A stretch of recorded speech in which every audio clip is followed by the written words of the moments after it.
या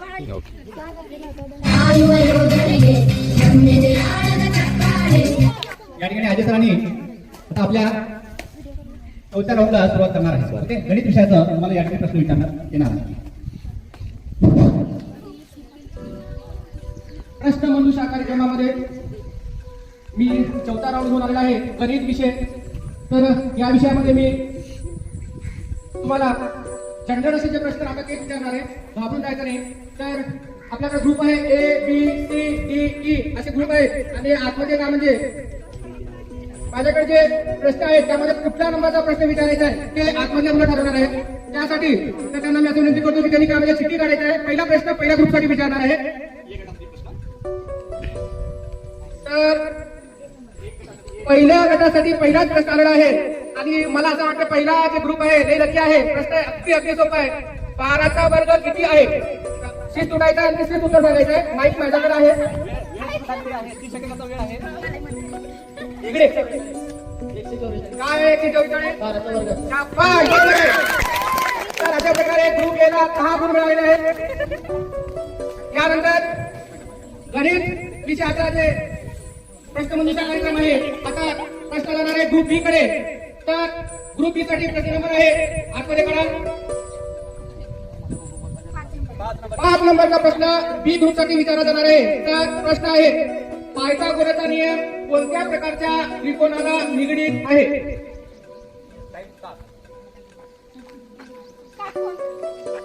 अगदी बरोबर आहे. उत्तर अर्धा असं तरी देखील काटकोन त्रिकोण असं त्याचं उत्तर आहे. काटकोन म्हणली तरी देखील बरोबरच आहे. तर सगळ्यांनी जे विद्यार्थी बसलेले आहेत बाजूला त्यांनी काढा मारायचं. त्यानंतर पुढचा प्रश्न राहणार आहे ग्रुप सी साठी आणि ते जे प्रश्न आहे प्रश्न आतमध्ये मुलं चॉईस करतील. ग्रुप सी साठी प्रश्न येत आहे 4 नंबरचा प्रश्न.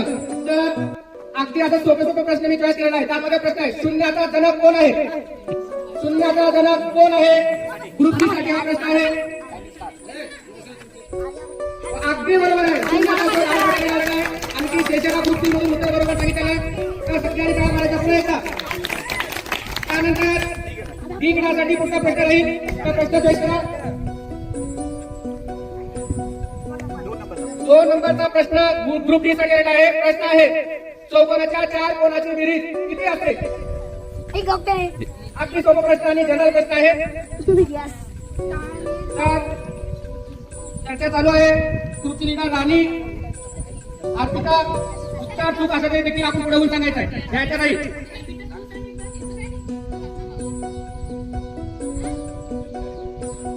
किती असते बेरीज?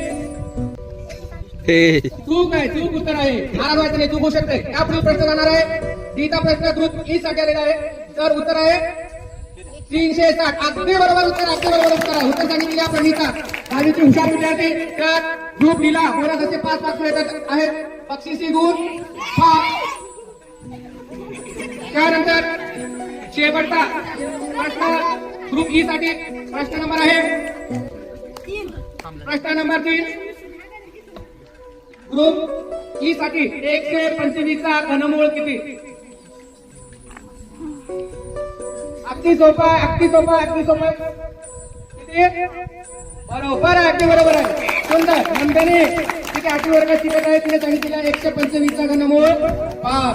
अशा प्रकारे गणिताचं का प्रश्न मंजुषाचा जे भाग आहे ते संपलेला आहे. यापुढे शेवटच्या राऊंड मध्ये आलेलो आहोत. तर शेवटचा राऊंड आहे जीके म्हणजे जनरल नॉलेज. जनरल नॉलेजला आधारित प्रश्न विचारले जातील. तर पहिल्या राऊंड साठी पहिला प्रश्न आहे तर कर्नाटकाचे आपल्याला माहिती असलेले शिक्षण मंत्री कोण आहे? त्यांचं नाव सांगा.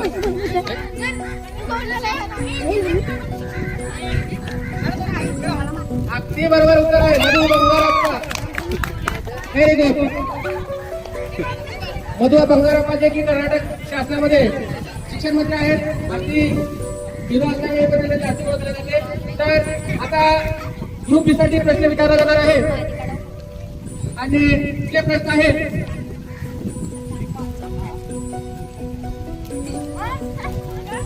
फिफा हा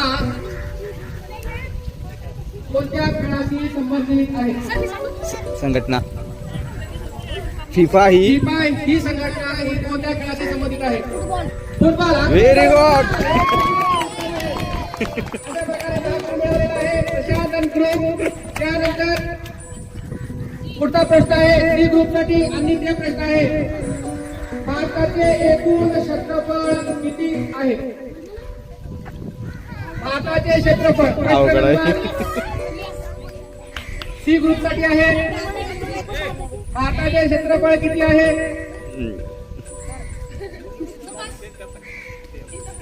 येते का प्रश्नाचं उत्तर? सर सोपं आता हे विचारा. प्रश्नाचं उत्तर डी ग्रुप कडे पास करण्यात येत आहे. 32,87,267. Very good. बोनस. एक नंबरचं उत्तर दिलेली आहे राणी. तिला या ग्रुपसाठी 5 गुण हे बक्षीस गुण मिळत आहेत. त्यानंतर पुढचा प्रश्न आहे ग्रुप डी साठी आणि ते प्रश्न आहे कर्नाटकाचे क्षेत्रफळ किती आहे? या ग्रुपला देखील या प्रश्नाचं उत्तर माहित नाही तर हे प्रश्न ग्रुप ए साठी जात आहे. 1,91,791. Very good. वर्गाची कथा आहे ती एकदम अगदी बरोबर आणि त्याला उत्तर आहे 1,91,791. Very good. ಶಬಾಷ್. 65 ಅಂಕಗಳನ್ನು ಪಡೆದು ಪ್ರಥಮ ಸ್ಥಾನ ಗಳಿಸಿದ್ದಾಳೆ. ಅವಳಿಗೆ ಹಾರ್ದಿಕ ಅಭಿನಂದನೆ.